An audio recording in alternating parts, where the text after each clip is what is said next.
Hello friend, আমার রান্নাঘরে সবাইকে আমি স্বাগত জানাই। আজকে আমি একটা নতুন ডিশ নিয়ে তোমাদের কাছে চলে এসেছি। এই ডিশটা আমি নাম দিয়েছি পামকিন চিকেন। এই পামকিন চিকেনটা বানানোর জন্য আমার যা যা লাগবে তা তোমাদের একটু বলে দিই। এখানে আমার প্রথমেই লাগবে দুটো মিডিয়াম সাইজ পেঁয়াজ কুচিয়ে রেখেছি, আর লাগবে তেজপাতা, লাগবে কিছু শুকনো লঙ্কা।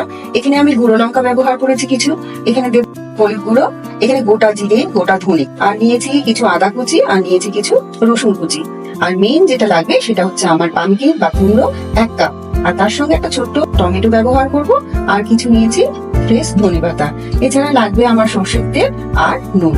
চলো দেরি না করে ঝটপট রান্নাটা শুরু করে দিই। প্রথমে আমি গ্যাস জ্বেলে কড়াটা ভালো করে গরম করে নেব।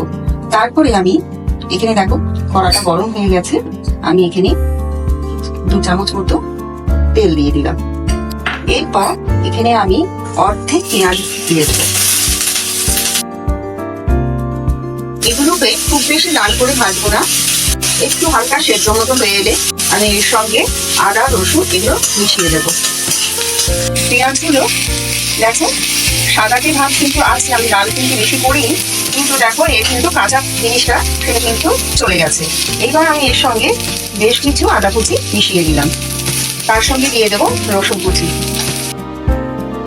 এর সঙ্গে মিশিয়ে দেবো গোটা ধনে,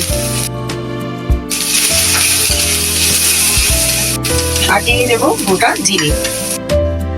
সবকিছুতে মিশিয়ে আবারও নাড়াচাড়া করবো। একটু ভাজা ভাজা মতো হয়ে এলে এর মধ্যে আমি দুটো শুকনো লঙ্কা দিয়ে দেবো।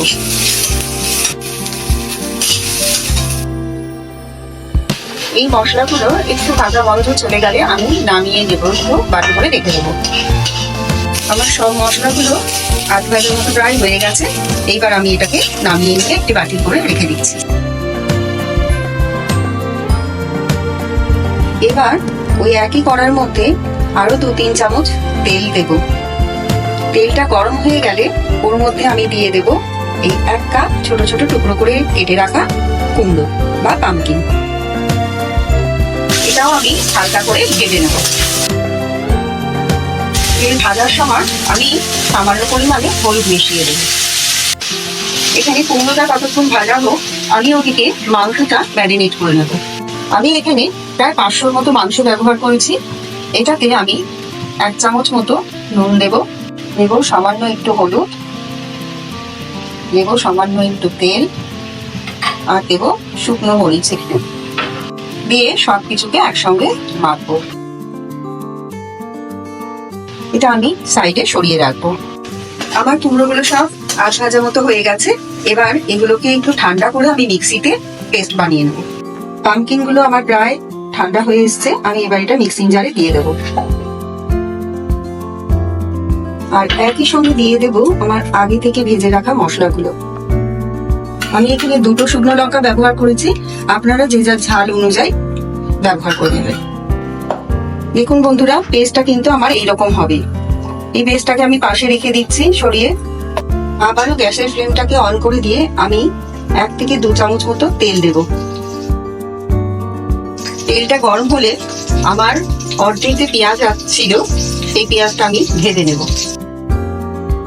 আর তার সঙ্গে দিয়ে দেবো 2টো তেজপাতা আর 2টো শুকনো লঙ্কা। পেঁয়াজটা আমার লাল করে ভাজা হয়ে গেছে, এর সঙ্গে মিশিয়ে দেবো ছোট কেটে রাখা টমেটোটা, দেবো সামান্য নুন, দিয়ে দেবো সামান্য হলুদ গুঁড়ো, আর বাকি থাকা লঙ্কার গুঁড়ো সব দিয়ে ভালো করে কষিয়ে নেব। মশলাটা আমার ভালো করে কষানো হয়ে গেছে। এবার আমি চিকেনটা দিয়ে দেবো। এই অবস্থায় আমি ঢাকা দিয়ে কিছুক্ষণের জন্য রেখে দেবো। ঢাকনা খুলে আবারও নাড়াচাড়া করে দেবো। মাংসটা আমি ততক্ষণ নাড়াচাড়া করবো যতক্ষণ না মাংসটা ভালো করে ভাজা ভাজা হয়ে যায়।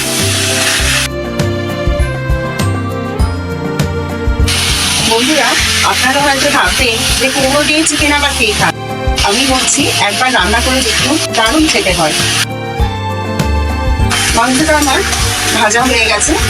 এবার আমি যে পেস্টটা বানিয়ে রেখেছিলাম কুমড়ো এবং মশলা দিয়ে, সেই পেস্টটা আমি দিয়ে দেবো। অনেকেই আছে কুমড়ো খেতে চায় না, আপনারা যদি এইভাবে বানিয়ে দেন তাহলে তারা বুঝতেও পারবে না যে মাংসের মধ্যে কুমড়ো আছে। আর এটা রুটি, পরোটা, নান, গরম ভাত সবার সঙ্গে ভালো লাগে। মাংসটা আমার ভালো করে কষানো হয়ে গেছে। এবার এতে আমি সামান্য মশলা ধোয়া জল ব্যবহার করব। ভালো করে মিশিয়ে নিয়ে আমি প্রায় 5 থেকে 7 মিনিটের মতো ঢাকা দিয়ে সিম করে রেখে দেবো। আমার 7 মিনিট হয়ে গেছে, আমি দেখে নেবো আমার পামকিন চিকেনটা হলো কিনা। একদম হয়ে গেছে বন্ধুরা, গা মাখা মাখা হয়ে গেছে। এবার এর সঙ্গে আমি একটুখানি গাওয়া ঘি দিয়ে দেবো নামাবার আগে। এটা চাইলে আপনারা দিতেও পারেন, নাহলে স্কিপ করতে পারেন। আর দিয়ে দেবো 1 চামচ মতো আমার হোমমেড গরম মশলা। ব্যাস হয়ে গেল আমার পামকিন চিকেন। গরম গরম পরিবেশন করুন ভাত, নান, পরোটা। এবার আমি এটা সার্ভিং বোলে ঢেলে নেব। বন্ধুরা, তোমাদেরকে দেখে একবারও মনে হচ্ছে এটা পামকিন দিয়ে তৈরি করা? আমাকে কিন্তু কমেন্ট বক্সে জানাবে। গার্নিশের জন্য আমি ধনেপাতা কুচি করে রেখেছিলাম, সেগুলো উপর দিয়ে ছড়িয়ে দেবো। ব্যাস হয়ে গেল আমার পামকিন চিকেন। আমি ডিনার টেবিলে একেবারে ডিনারের থালা সাজিয়ে নিয়ে আবার আপনার সঙ্গে দেখা করছি।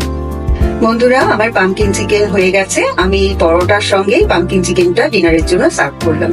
তোমরা দেখে বলবে এটা কেমন হয়েছে।